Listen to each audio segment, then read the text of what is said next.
sounds like some of you were not up for some of the things. Like you have described yourself as a sociophobe. How did you go with the cuddle therapy? Well, I didn't. So originally that was my idea. I noticed that, in Japan, they have lots of cuddle cafes and things like that, and it's kind of a notoriously buttoned up society. And I thought, okay, well, maybe this could be for me.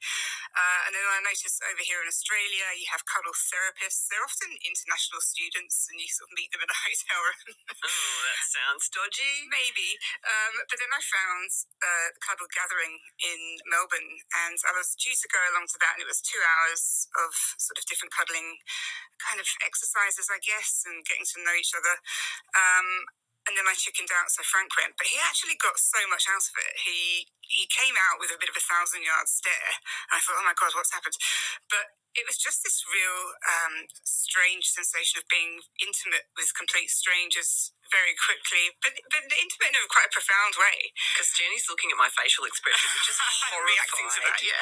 It's like, I mean, what about trust? Because I can see how there'd be oxytocin benefits if you felt comfortable. But how do you go into a room full of strangers and physically snuggle with them without being a bit anxious? Oh, well, in this case with Cuddle Gathering, there's a really wonderful facilitator who works with